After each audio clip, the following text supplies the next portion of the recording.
عليكم ورحمة الله وبركاته. ازيكم يا جماعة، عاملين ايه؟ النهاردة فيديو هيبقى مختلف شوية عن القلاية الهوائية اللي هي السكاني. هوريها لكم اهي، ده شكلها زي ما انتم شايفين كده. تمام. القلاية دي يا جماعة حلوة جدا، انا كنت عملت قبل كده عنها فيديو اهي. الحلة بتاعتها منفصلة وكبيرة، دي 5.5 لتر، بس حلوة جدا وعملية جدا. انا قلت النهاردة اعمل فيها، احمر فيها بطاطس واوريكم النتيجة بتاعتها في الاخر عاملة ازاي. طبعا انت ما تحطيش البطاطس بالمية بتاعتها، لا انت بتصفيها في مصفى زي دي كده خلاص، وبحط عليها شوية زيت وشوية ملح بسيط قوي، وادعكم كده في بعض كويس عشان الزيت يخش في كل البطاطس اللي معايا كده. وبعدين بسم الله الرحمن الرحيم زي ما انتم شايفين كده اهو. اقرب لكم عشان تشوفوا كويس اهو. يا رب يكون الاضاءه كويسه وتكونوا شايفين كويس اهو. خلاص بسم الله الرحمن الرحيم كده نشغل مع بعض. حاطه الفيشه بتاعتها اهي. انا كده اول ما بشغلها وده كده اللي بيظهر معايا زي ما انتم شايفين كده اهوت. البرامج بتاعتها انا شغالها على برنامج الام ده زي ما انتم شايفين كده.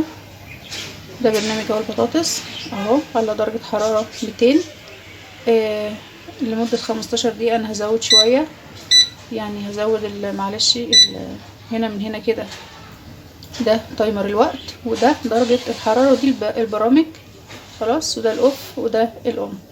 تمام. انا عايز ازود هنا مثلا الوقت اهو 18 دقيقة 20 دقيقة اهوت، وهبدأ بسم الله الرحمن الرحيم كده اشغل وهنسمع الصوت وهنشوف كده. هي صوتها حلو مش وحش، يعني بالنسبة للآلات التانية صوتها منخفض شوية، لكن هي كويسة جدا وعملية جدا يا جماعة. اللي عايز يجيبها هي حلوة جدا وهيلثي جدا صحية. لو انتي عايزة تتبعي نظام معين في الأكل، مش عايزة زيوت كتير، عايزة تسوي الأكل كده بطريقة صحية ليكي ولولادك، تبقى حاجة كويسة وسعرها حلو جدا مش وحش. أنا كنت جايبها في حدود تقريبا 2000 جنيه 2000 وشوية.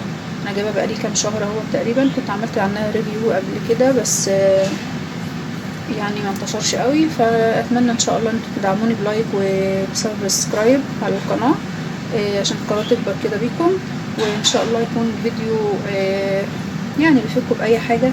هو دلوقتي انا ظبطها هو على 20 دقيقه درجه الحراره يا جماعه 200. القلايه شكلها حلو جدا زي ما انتم شايفين كده.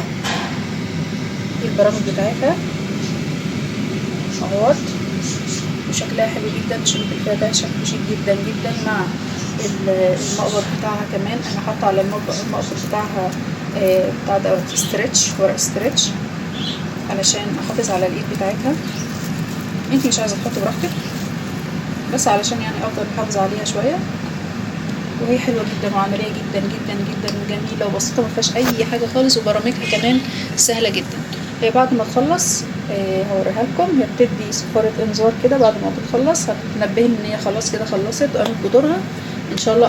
اول ما يخلص الوقت بتاعها والبطاطس بتاعتي تحمر، انا هاجي في نص الوقت يعني بعد 10 دقايق هاجي فتحها كده، لسه 19 دقيقة هاجي فتحها كده وهقلبها البطاطس يعني هعملها كده، وبعدين هدخلها تاني تقعد 10 دقايق. شايفين هي ما رجعتش تاني من الاول، هي هتكمل الوقت عادي طبيعي جدا. بعد ما تخلص ان شاء الله هوريكم النتيجه النهائيه. هتفصل دلوقتي ما فاضلش حاجه. شكلها حلو وعمليه جدا والله جميله. يقول لك دي صيني، ده مش صيني، السكاني صيني. على فكره السكاني بقت نظيفه جدا وبقت حاجه كويسه جدا دلوقتي في السوق، مشهوره جدا زي ما احنا شايفين كده وسامعين كده الصفاره. خلاص كده هي خلصت. هبدا بقى انا كده،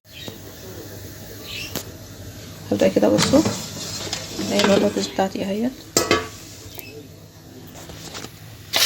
زي ما انتوا شايفين مقرمشه. انا متعمده ان انا يعني اسيبها كده تبقى مقرمشه كده وحمرا كده جميله. يا رب تكون عجبتكم. هاتوها يا جماعه، اللي عايز يجيبها وخايف يجيبها لا يجيبها ويتوكل على الله. هي جميله جدا وعمليه. ارجو منك الدعم والسبسكرايب، اشتراك في القناه وتفعلي زر الجرس. وشكرا. سلام عليكم.